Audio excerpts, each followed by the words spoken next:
732, Charles Martel arrête les Arabes à Poitiers. Une formule gravée dans la mémoire collective. Pourtant, réduire la vie de Charles Martel à cet unique affrontement, c'est oublier un demi-siècle d'actions politiques et militaires qui ont fait de cet homme une icône de l'histoire française et européenne. Certes, arrêter l'invasion des musulmans alors en pleine expansion, exactement un siècle après la mort de Mahomet, suffit pour voir inscrit son nom dans les livres d'histoire. Mais qui était vraiment Charles Martel ? Que se trouve-t-il derrière cette date, ce nom, cette bataille ? Pour comprendre son ascension fulgurante et son rôle dans l'histoire de France, il faut revenir au dernier temps de la dynastie mérovingienne. Un monde en pleine mutation, entre effondrement du pouvoir royal, lutte de factions et transformation profonde de la société franque. C'est dans ce contexte que Charles Martel forge son destin. Plongeons tout de suite au cœur de cette époque charnière.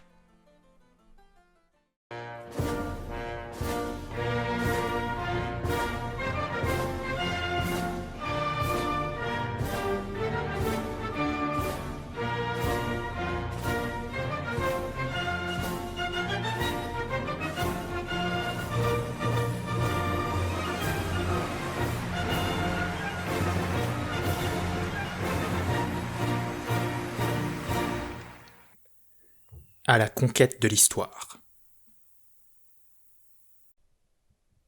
La désagrégation progressive de l'Empire romain débute au IVe siècle, minée par la décadence des élites romaines.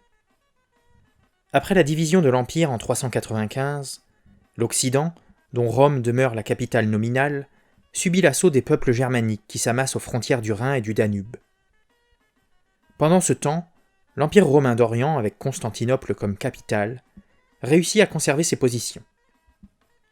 À partir de 406, divers groupes tels que les Goths, les Vandales, les Suèves, les Francs, les Alamans et les Burgondes envahissent et s'installent sur le territoire romain, menant au sac de Rome en 410. Ces invasions ne sont pas de grands mouvements de population, chaque groupe comptant au maximum quelques centaines de milliers d'individus. Par ailleurs, les envahisseurs germaniques sont pour la plupart profondément romanisés, et admirent profondément la civilisation et les institutions romaines. En 451, face aux hordes d'Attila, une coalition composée de Gaulois, Romains, Francs et Burgondes remporte la bataille des Champs cataloniques, marquant un choc symbolique entre l'Orient et l'Occident. 281 ans plus tard, la victoire de Charles Martel contre les Arabes à Poitiers est interprétée comme un nouveau choc des civilisations, opposant le Nord au Sud, l'Europe à l'Orient, la chrétienté à l'islam. Dans les deux cas, il s'agit d'un triomphe de l'Occident contre des agresseurs qui menacent ses valeurs. Les offensives d'Attila, le fléau de Dieu, et d'Abd al-Rahman, le combattant d'Allah, se brisent contre les défenses de la forteresse Europe. Mais revenons au Ve siècle. La déposition du dernier empereur romain d'Occident en 476 inaugure une période de profond bouleversement, qui met fin à l'ère de l'Imperium Romanum et conduit à l'émergence de royaumes barbares aux frontières mouvantes et aux identités plurielles. Sur l'ensemble de l'ancien territoire romain, divers peuples s'établissent et fondent leur propre royaume. En Aquitaine et en Espagne, le royaume des Visigoths se structure autour de Toulouse, avant d'être repoussé par Clovis vers le sud des Pyrénées et de déménager sa capitale à Tolède.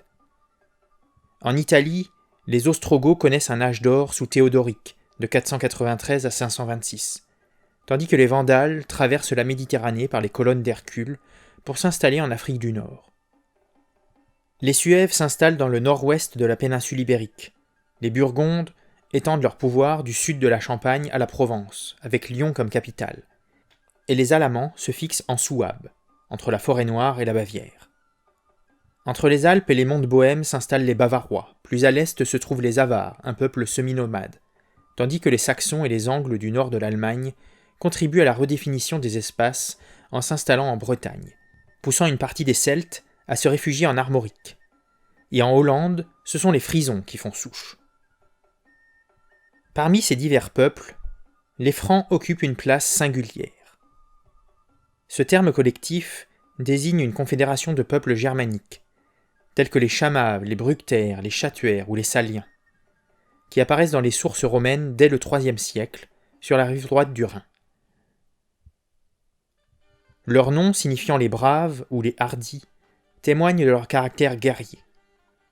Au cours du Ve siècle, ils traversent le Rhin pour s'installer au nord de la Gaule, entre la Meuse et la Moselle.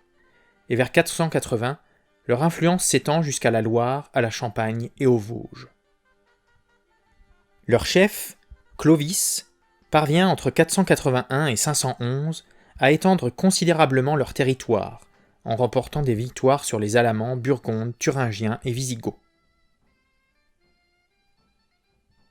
Clovis est proclamé roi des Francs, puis se convertit au christianisme vers 496, et gouverne un royaume immense et hétérogène, qui ressemble peu à la France actuelle. Les frontières de ce royaume s'étendent du nord des Alpes au delta du Rhin, de la Weser aux côtés de la Manche, et de la Garonne aux abords de la Flandre. La diversité géographique s'accompagne d'une grande pluralité linguistique. La frontière entre langue romane et germanique, difficile à tracer avec précision, traverse des territoires où se côtoient de nombreux dialectes locaux. Ainsi, le royaume franc apparaît comme une entité informe aux contours flous, dont la cohésion n'est effective que de façon relative. La composition démographique de ce royaume révèle également une forte hétérogénéité. Les Francs ne représentent qu'une minorité, environ 3 à 5% de la population totale, soit entre 200 000 et 300 000 individus, et se concentrent principalement dans la région située entre la Meuse, la Moselle et le Rhin, et dans les Ardennes. Dans le reste du territoire, ils se retrouvent en groupes isolés au sein d'une population essentiellement gallo-romaine, dont la densité moyenne avoisine 5 ou 6 habitants par kilomètre carré. Cette cohabitation étonnamment pacifique entre romanité et germanité permet aux traditions héritées de Rome de perdurer, en particulier au sein des élites. Ces élites, profondément attachées à la culture romaine, reprennent rapidement le contrôle des vastes domaines de l'ancienne aristocratie sénatoriale. Dans les villes, les édifices impériaux, malgré leur changement de fonction, conservent leur prestige en tant que symbole du pouvoir. L'Église, quant à elle, joue un rôle déterminant dans la préservation de la romanité. Ces structures, héritées de l'Empire et le latin comme langue liturgique, renforcent la continuité culturelle. Au VIe siècle, parmi 477 évêques connus en Gaule, seuls 14% portent des noms germaniques, chiffre qui chute à 5% en Narbonnaise, soulignant ainsi la prédominance de la culture gallo-romaine. La romanisation des institutions se manifeste notamment par la codification écrite des lois dans presque tous les royaumes barbares. Le VIe siècle est marqué par la rédaction de plusieurs codes de loi, le code visigothique, la loi burgonde, le bréviaire d'Alaric, ainsi que les lois de Théodoric. Les Francs, notamment les Saliens et les Ripuaires, participent à ce mouvement. Entre 508 et 511, Clovis fait élaborer le Pactus Legis Salicae, ou loi salique, un texte latin de 65 chapitres qui emprunte aux concepts et institutions juridiques romains. Ce document témoigne de la légitimité de Clovis en tant que dirigeant d'un monde romanisé, et de son ambition d'unifier non seulement les Francs, mais aussi tous les autres peuples barbares de son royaume. Dans les campagnes, la romanisation est moins marquée. Les huttes coexistent avec de vieilles villas gallo-romaines, tandis que la toponymie se transforme en mêlant noms latins et germaniques. La transformation se remarque également dans l'anthroponymie. Alors que le système latin des tria nomina avait depuis longtemps disparu, il est progressivement remplacé pour aboutir à un système de noms uniques composé de 2 éléments germaniques évoquant des phénomènes naturels ou des qualités individuelles, à l'image du système utilisé par les Indiens d'Amérique. Par exemple, Dagobertus, jour brillant, Sigibertus, victoire brillante, Ariulfus, armée loup. Le nom devient strictement individuel, avec la disparition du nom de famille, bien que la filiation puisse parfois être indiquée par la conservation d'un élément du nom paternel. En définitive, la symbiose entre romanité et germanité s'avère être un compromis réussi. Cette synthèse, loin d'être une simple décadence ou un appendice de la culture germanique, constitue la base d'une civilisation nouvelle, distincte à la fois de la basse antiquité et de la Germanie indépendante. Ce processus de transformation culturelle et politique pose ainsi les fondements d'un nouvel ordre en Europe, où la fusion des traditions romaines et germaniques crée une identité propre, originale et durable. C'est l'ultime synthèse européenne. Au cœur du Haut Moyen Âge, alors que l'Empire romain d'Occident s'effondrait, les Francs cherchaient à affirmer leur identité distincte tout en admirant la civilisation qu'ils venaient de conquérir. Comme tant d'autres peuples à travers l'histoire, ils se tournèrent vers un passé mythique pour répondre aux questions fondamentales. Qui sommes-nous ? D'où venons-nous ? En l'absence de preuves historiques de leur origine lointaine, ils élaborèrent une épopée nationale qui peu à peu acquit le statut de vérité officielle. Charles Martel, franc et fier de l'être, donnera un élan nouveau à cette croyance grâce à ses victoires, qui seront comme la confirmation de la mission providentielle du peuple franc, peuple élu. Ce processus s'inscrivait dans un mouvement plus large d'affirmation des royaumes barbares après la chute de Rome. La stratégie était habile, se rattacher à un groupe humain, pré-romain, mentionné dans les textes antiques pour conférer prestige et légitimité à leur peuple. C'est ainsi que naquit le mythe des origines troyennes des Francs. Dès le VIe siècle, Grégoire de Tours évoquait leur pérégrination depuis la Pannonie jusqu'au Rhin puis en Thuringe. Un siècle plus tard, la chronique de Frédégère proposait un récit plus élaboré. Après la chute de Troie, un groupe conduit par un certain Francion aurait dévasté l'Asie avant de s'installer entre le Rhin, le Danube et la mer. Le texte établissait même un lien généalogique entre les rois chevelus des Francs et la lignée de Priam, roi de Troie. Malgré ces incertitudes quant à leur origine, les Francs se considéraient comme un peuple providentiel. Le prologue de la loi salique les décrivait comme l'illustre nation élue par Dieu, valeureuse sous les armes, constante dans la paix, noble de corps, d'une pureté sans tache.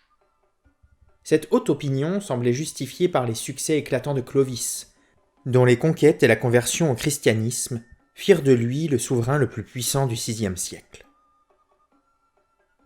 Ses descendants, les Mérovingiens, gouvernèrent pendant 250 ans, jusqu'en 751. Cette longévité surprenante contraste avec le destin chaotique de la dynastie, constamment menacée d'effondrement. Leur principale faiblesse résidait dans leur mode de succession. Suivant la tradition germanique, ignorant le droit d'aînesse, le royaume était partagé entre tous les fils du roi défunt. Cette pratique, combinée à la vie conjugale tumultueuse des Mérovingiens, engendrait guerres fratricides, complots et assassinats lors de chaque succession. Ainsi, le Regnum Francorum ne connut que de rares périodes d'unification après Clovis. Sous Clotaire Ier, de 558 à 561, et Dagobert Ier, 629-639. La division était la norme, fragmentant le royaume en plusieurs entités qui devinrent progressivement distinctes, principalement l'Austrasie au nord-est et la Neustrie au nord-ouest. Cette instabilité chronique contraignait les rois à mener de fréquentes campagnes militaires pour maintenir sous leur tutelle les régions périphériques, comme la Thuringe, l'Alémanie ou l'Aquitaine, tandis que la Septimanie restait sous domination wisigothique. À la mort de Clovis en 511, le royaume franc plonge dans une spirale de violence familiale qui dura près d'un siècle. 4 frères se partagent l'héritage paternel. Thierry Ier, Clodomir, Childebert Ier et Clotaire Ier. Leur règne collectif marque le début d'un drame dynastique où le sang et la trahison deviennent monnaie courante. Les chroniques de l'époque nous brossent un portrait peu flatteur de ces souverains. Brutaux, impulsifs, sanguinaires, cupides. La suite des événements confirme ce jugement sévère. Lorsque Clodomir meurt en 524, ses frères éliminent 2 de ses enfants. Childebert et Clotaire, pour se débarrasser de leur neveu, avaient placé leur mère, Clotilde, veuve de Clovis, devant le dilemme suivant. Faire assassiner ses 3 petits-fils ou les faire raser pour les exclure de la fonction royale. « J'aime mieux les voir morts que tondus », avait-elle répondu. Seul le 3e, Clodoald, échappe au massacre en se réfugiant dans un monastère où il se fait tondre, renonçant ainsi au pouvoir royal symbolisé par la longue chevelure. Les horreurs se poursuivent par la suite. Thierry tente d'assassiner son frère Clotaire, ce dernier entre en guerre contre son autre frère, Childebert, puis le fils de Clotaire, Schram, se révolte contre son père, qui le fait étrangler et fait brûler vive sa femme et ses filles. De manière surprenante, malgré ces luttes intestines, les fils de Clovis poursuivent l'expansion du royaume franc. Ils soumettent le royaume des Burgondes en 523-534, conquièrent la Thuringe vers 531 et transforment la Bavière en duché vassal. Théodebert, fils de Thierry, pousse l'audace jusqu'à lancer une offensive contre les Ostrogoths en Italie, manifestant des ambitions qui le conduisent à établir des contacts diplomatiques avec l'empereur byzantin Justinien. À la mort de Childebert en 558, Clotaire demeure le seul survivant des 4 fils de Clovis. Pendant 3 ans, il règne sur un royaume franc unifié qui atteint son extension maximale. Mais sa mort en 561 relance le cycle des partages et des violences. Ses 4 fils légitimes se divisent le royaume: Charibert, Gontran, Sigebert et Chilpéric. Après la disparition rapide de Charibert, 3 entités se stabilisent.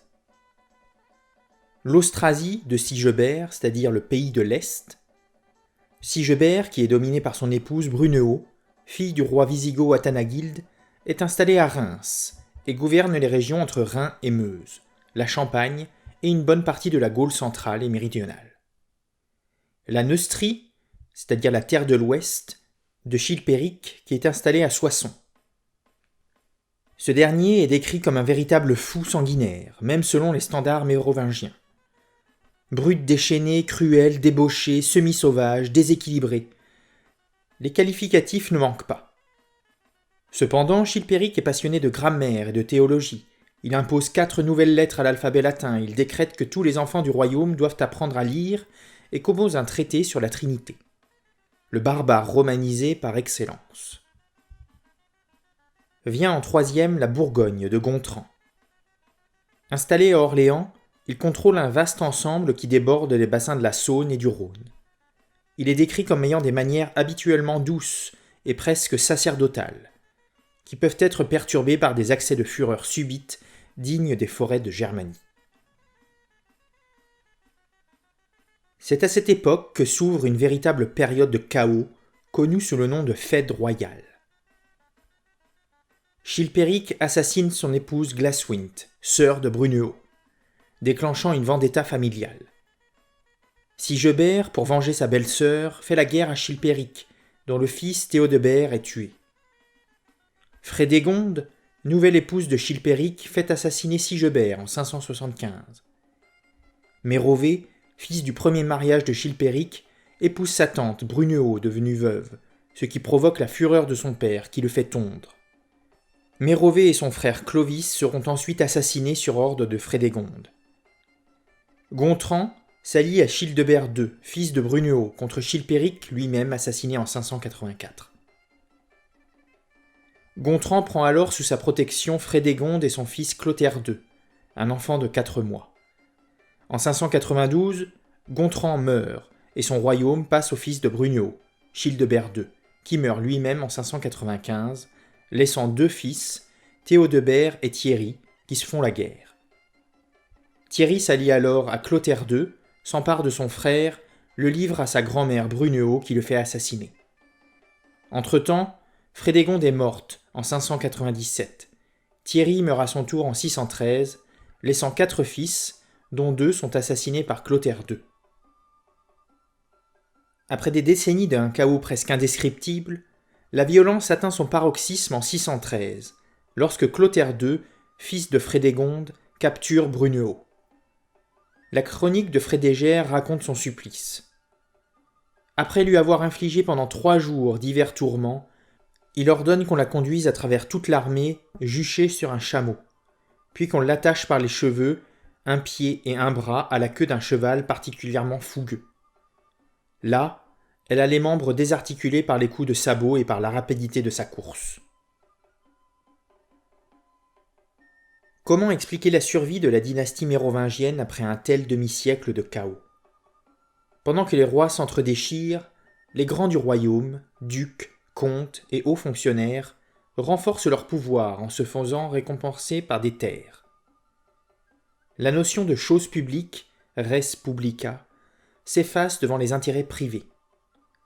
Seul le clergé, à travers les évêques, incarne encore une certaine idée de la solidarité franque, bien que ces prélats, issus de l'aristocratie, jouent eux-mêmes un rôle actif dans les conflits. Ces guerres intestines contribuent parallèlement au développement d'identités régionales distinctes en Bourgogne, en Aquitaine, et surtout entre l'Austrasie plus germanique et la Neustrie plus gallo-romaine.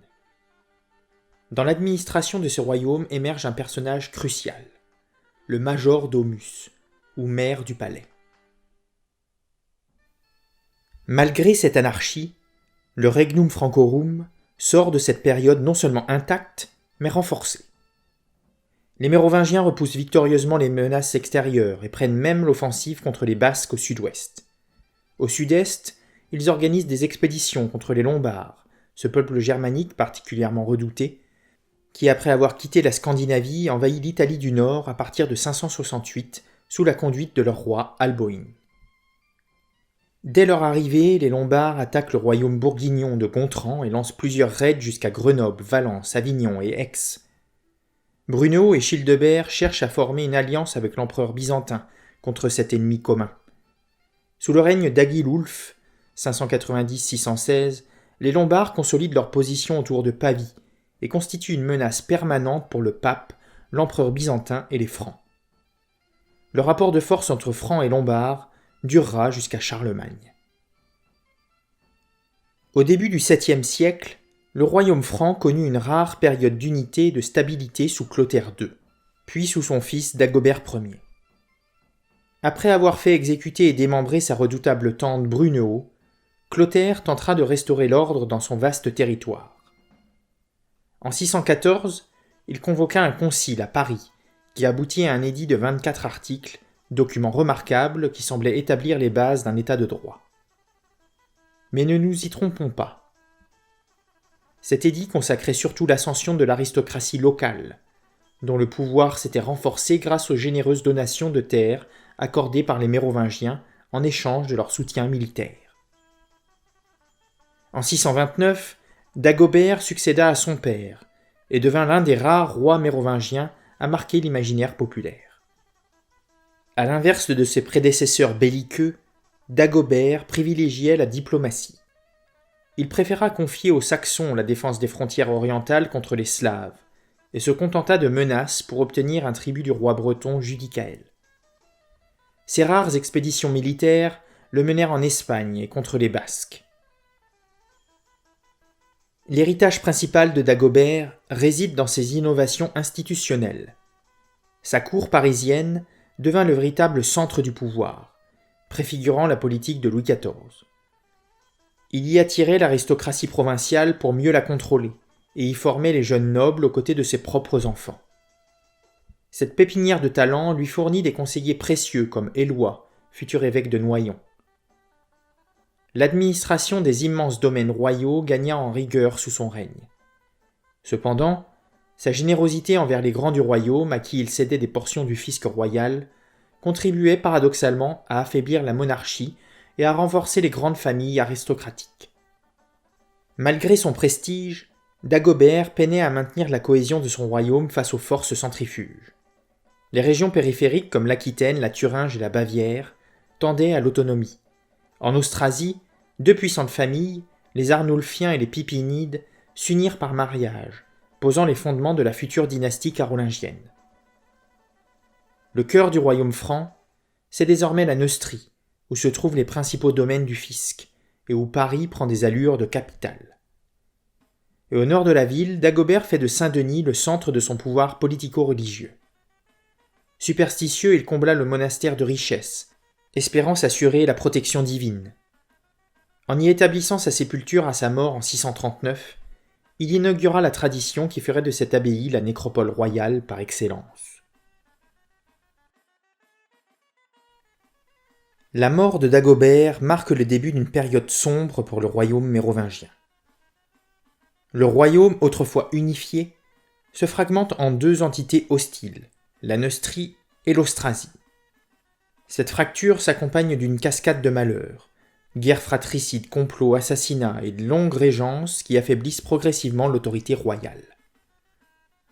À la disparition de Dagobert, son royaume est partagé entre ses deux jeunes fils. Sigebert III hérite de l'Austrasie, tandis que Clovis II, âgé d'à peine 4 ans, reçoit la Neustrie et la Bourgogne. Le pouvoir réel échappe aux mains des enfants rois, pour tomber dans celles des mères du palais et des reines régentes.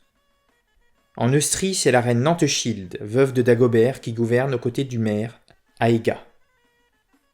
Après la mort d'Aëga en 642, Erchinoald lui succède en tant que maire du palais. Pour tempérer les ardeurs de Clovis II, devenu un adolescent complètement débauché, Erchinoald lui offre pour épouse une belle esclave anglo-saxonne nommée Bathilde. Ce qui semblait un mariage sans conséquence se révèle déterminant, car Bathilde s'avère être une femme d'exception. Intelligente et pieuse, elle domine complètement son époux et s'allie au mouvement monastique pour renforcer la monarchie.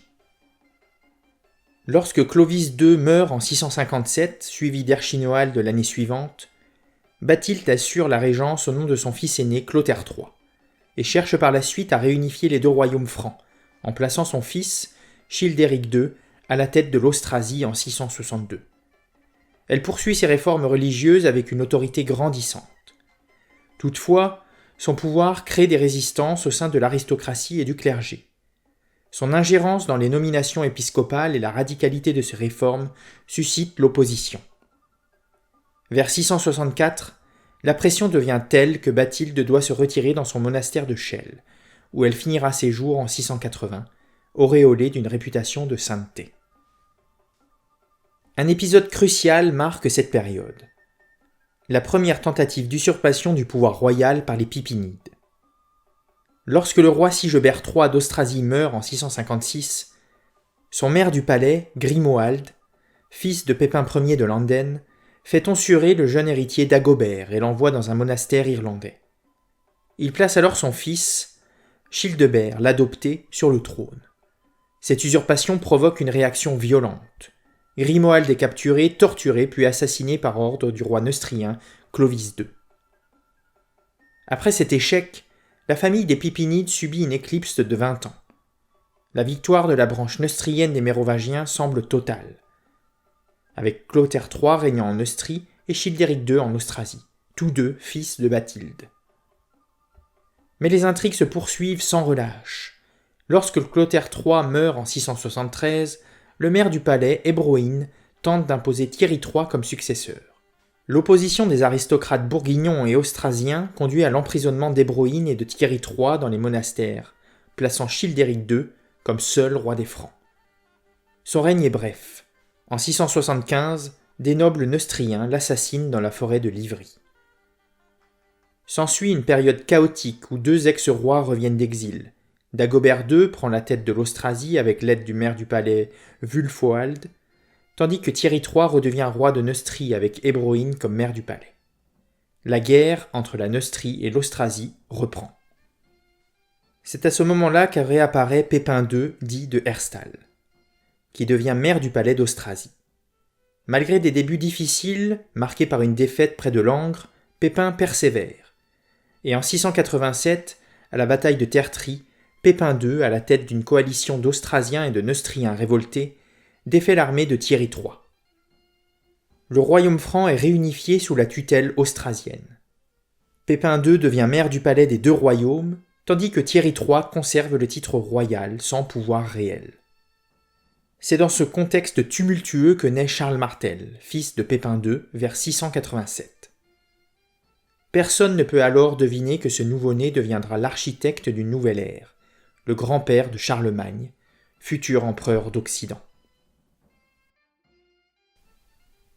Dans ce monde mérovingien que nous découvrons à travers les sources souvent indigentes et parfois incohérentes, le chaos semble régner en maître. La mauvaise réputation des Mérovingiens n'est pas née du hasard. Elle est en partie l'œuvre d'une propagande carolingienne systématique, dont la charge la plus efficace fut celle d'Eginhard dans sa vie de Charlemagne. Sa description des rois mérovingiens a forgé le mythe des rois fainéants. Souverains à la longue chevelure, occupant un trône sans pouvoir réel, se déplaçant dans des chars à bœufs menés par des bouviers, manipulés par leur mère du palais. Ridicules, incompétents, impuissants, moralement dépravés et cruels. Voilà l'image qui a traversé les siècles jusqu'à nos manuels scolaires. Et pourtant, sous ce désordre apparent, des structures stables persistent. Le Regnum Francorum n'est pas qu'une simple horde barbare. Des règles et des normes, bien qu'imprécises, permettaient au royaume franc de se perpétuer. Le pouvoir royal reposait sur un triple fondement, germanique, romain et chrétien. Le roi mérovingien était d'abord un chef germain, issu d'une famille mérovingienne sacralisée par la filiation divine païenne. Élu par l'acclamation du peuple, il était hissé sur un pavois, parade qui se répétait chaque année lors du Malus, l'assemblée populaire.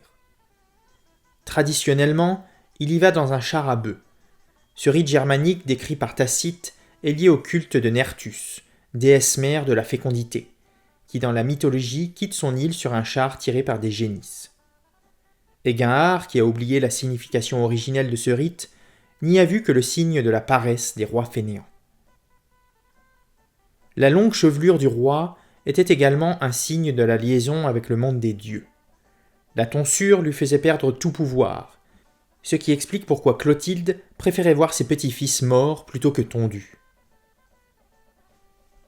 Du monde romain, les Mérovingiens avaient emprunté certains usages, notamment dans la rédaction des actes de chancellerie et l'utilisation des insignes de la dignité romaine. Mais c'est du christianisme que venaient les aspects les plus importants de leur pouvoir.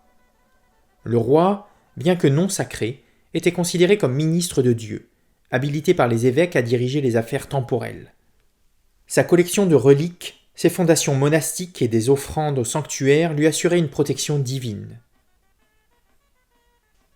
Une des faiblesses majeures de cette monarchie, cependant, résidait dans l'absence de règles précises pour la succession.